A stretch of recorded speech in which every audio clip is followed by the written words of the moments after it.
Howdy, y'all. Welcome to Thursday. Today, we will be talking about traveling.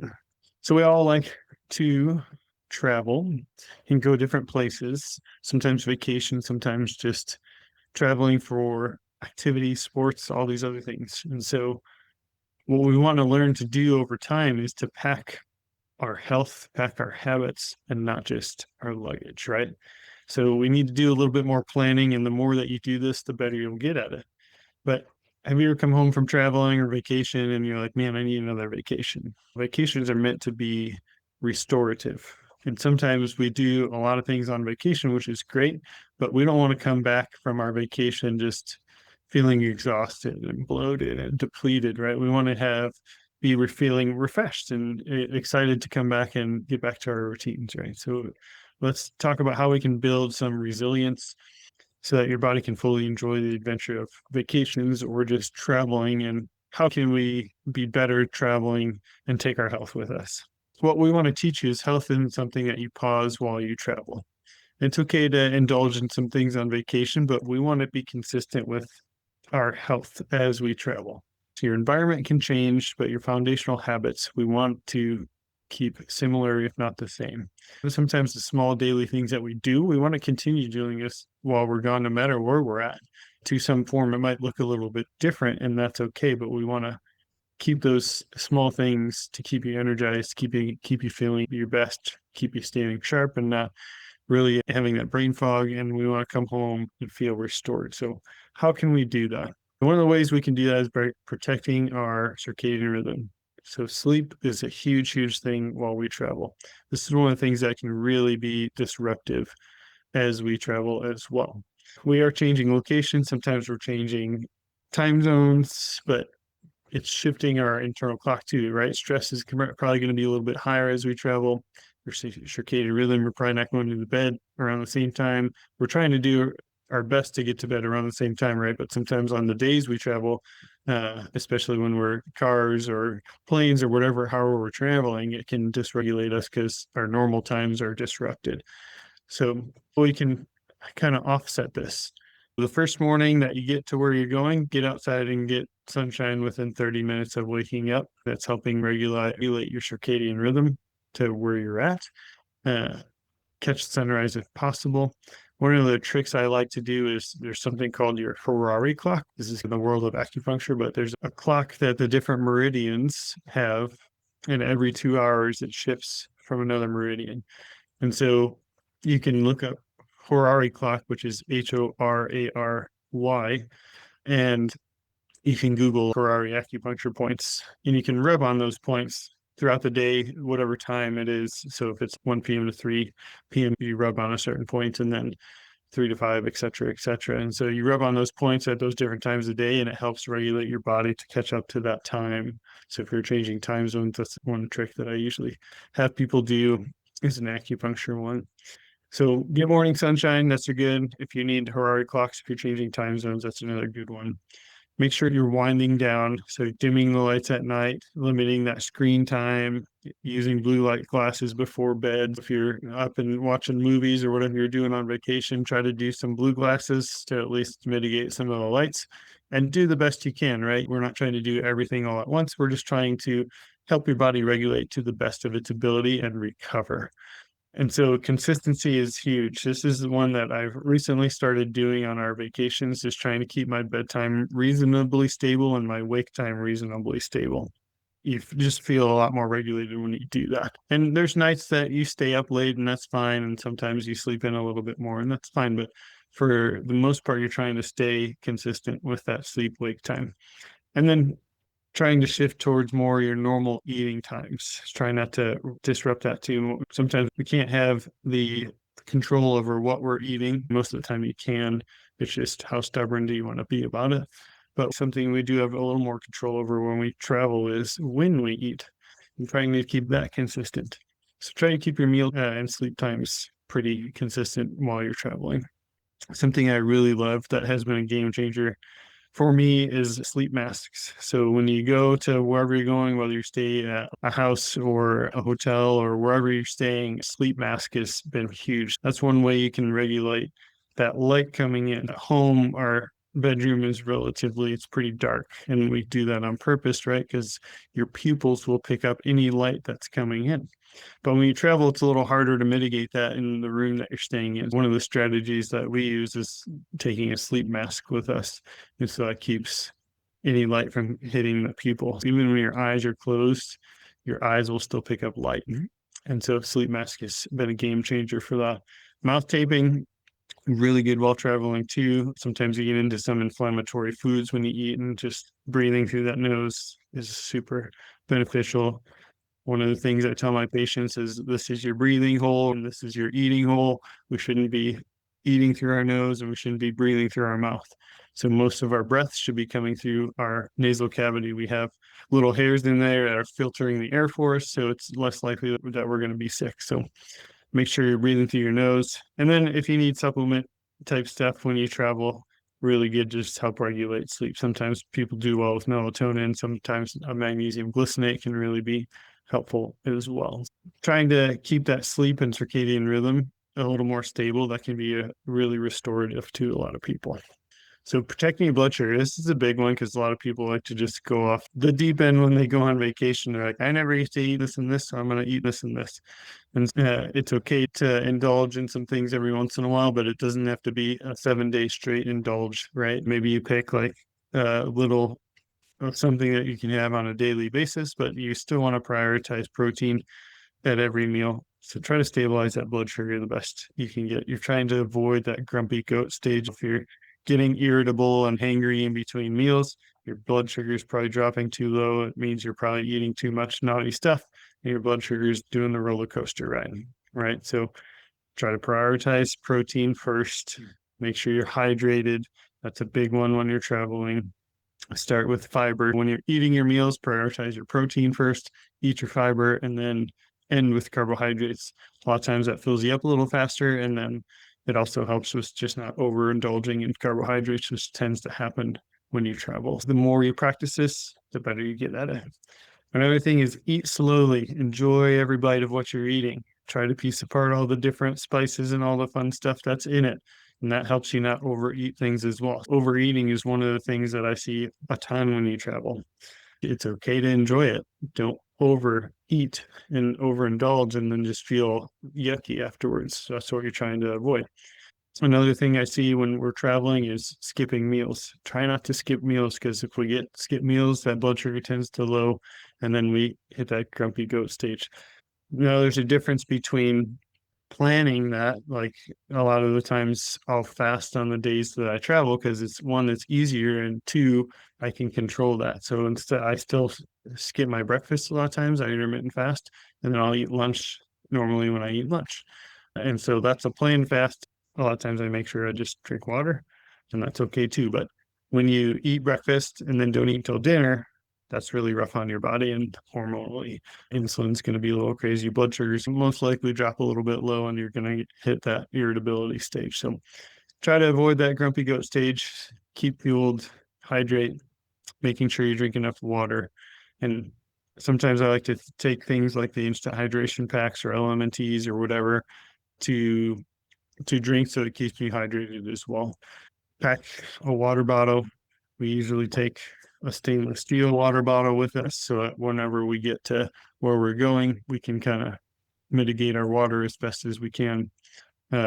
Sometimes in the airports, we'll just buy some bottled water, and that's you the best you can with what you have. So while you're traveling, you're probably either taking a stainless steel bottle and filling it up to whatever filtration system they have, which who knows what they have, or you're probably buying bottled something. So yes, it has plastics in it. Do the best you can with what you got, right? And then when you get to where you're going, try to do something a little bit better. Travel snacks. This is a big one. We take a ton of things with us, whether we're flying, whether we're driving, we take a ton of things with us, because the more prepared you are, the less likely you're able to grab that gas station-y type food. That's not good for you. I usually pack a protein shake. I'll pack a shaker bottle, meat sticks. It's huge, easy to travel with.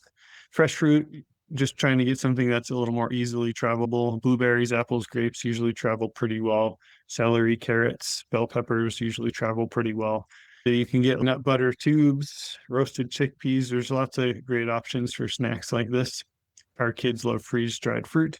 So that's one of the things that we'll pack, and we'll pack into individual bags and usually take something in our bag for the kiddos. Um, Turkey roll-ups, if you have something that you can keep cold, organic cheese sticks, those usually work pretty well too. So just planning your trips out, taking things with you that are going to keep you more stable blood sugar wise and not just cause a ton of irritation to your gut. When we travel, we stay 100% gluten free. So it is possible to do. It's not super hard anymore with all the availability these days. Sometimes it does take a little more planning, and that's okay. You just gotta plan it out. And if you want to feel good, if you want to be healthy, it's a step you gotta take. Keep your body moving. This is a huge one. You might have seen some social media posts with me and the kiddos doing something. I usually do this everywhere we go. Movement is one of the fastest ways to reduce travel stress. I don't do anything extreme. Sometimes I'll make the kids do push-ups and squats and jumping jacks while we're at the airport, or we walk around, we do a little extra walking, we find our gate, and then we don't just sit, we usually walk and do something. A lot of times I make up games for the kids where they have to run here and back or do whatever, lunges and different things like that. We play a game with it. It gets them up and moving, gets you up and moving. Really good for your lymphatic system. If you're on a long flight, usually I recommend getting up and just stretching your legs, get up and walk, go to the bathroom, do whatever. And so you can just get your legs moving on those longer flights. And then whenever you reach your destination, wherever you're staying at, one of the things that I've incorporated into my life of travel is just, I know I'm going to work out, whether I'm going to use whatever facilities there, or I'm going to find a gym and I'm going to go to the gym. I wake up, I usually do morning workouts. So I wake up and I still do my morning workouts, whether that's just a body weight routine that I do wherever we're at. Sometimes I'll just pack a resistance band and make up a workout with that. I'll use a hotel gym. Sometimes I go to a gym. Just getting up and trying to keep that routine the same. If you get up and walk in the mornings, get up and go walk in the mornings and keep that routine the same there. That way your body's regulated a little bit more, and then explore. Take walks after you guys eat breakfast, lunch, dinner. Go take a walk, get out in nature, be outside usually, and that can help too. Take the stairs.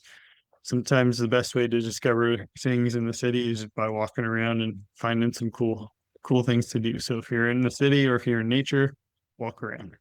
When we travel, we're trying to reduce as much load on our body, as much allostatic load it's called. So all the environmental and food and inflammation triggers, we're trying to reduce that load the best we can. So we want our bodies to focus on that enjoyment, the recovery. We want to be best recovery as best we can. Make sure you're drinking. I know a lot of people like to drink alcohol when they travel. That's not something that we do, but if you're going to do it, then do it responsibly. Don't drink things that have a bunch of sugar in it. Don't drink things that have a bunch of wheat in it and gluten. If you're staying away from gluten, stay away from gluten alcohol, right? But if you're gluten sensitive, most likely you shouldn't be drinking alcohol anyways. There's other ways that you can calm down that are a lot more stable than alcohol. So find something that you can enjoy that doesn't have to be alcohol is the best. Ultra processed foods, huge. Most of the time it ties back to an emotional attachment to something that you did as a kid. You don't need processed foods to make memories, right? And so look for something whole foods based. Fragrance and chemical exposure. So if you are staying at like VRBOs, some of them like to use like type of things like the plug-in refresheners. And so a lot of times if that's at our place we're staying, I'll go and plug those just to reduce the chemical exposure that we're getting and any kind of fragrances. And then EMF exposure, this is a big one, especially if you're traveling at hotels, especially if you're traveling in airports. If you ever take a meter to measure EMFs at the airport, it's usually pegged out the whole time you're at the airport. So sometimes when you're traveling, especially plane traveling, you're just exhausted by the end of the day. It's probably you just had a huge EMF load that your body was dealing with all day. So they do make hats and shirts. That's something that I wear. I have a ball cap. I have a shirt that I wear whenever I go to the airport. It just helps block some of those EMFs from getting into the body. So something you might not have thought about before, but is really pertinent to when you travel. Sometimes actually not sometimes, most times that we travel, I'll do a nasal spray as well. So it's just, you're in an enclosed environment when you're on a plane and that air is maybe filtered, right? And so I just help my sinuses out the best I can with some nasal spray. And then what you're trying to reduce is overpacking and rest schedules. There's days that you're going to be busy and that's okay, but you don't want to make 5 days in a row when you're going to be just jam-packed, right? Make memories, do the things, show your family how to recover as well. So show yourself and your family how you're going to recover. Be nice to yourself. And then trying these when we're reducing these. So make sure you're hydrated, water, minerals, electrolytes, whole foods whenever possible. You're going to enjoy yourself and that's okay. Try to stick to whole foods as best you can. There's a ton of great tasting things out there. You can still get whole foods and you still look forward to those things. Plan some rest and some fresh air. Get out in nature. Plan some rest days that you're going to have where maybe you're seeing a part of wherever you're at when you travel, but it's just kind of chilling, and that's totally fine. Give your body a time to rest. Get some sunlight exposure, especially morning sunshine.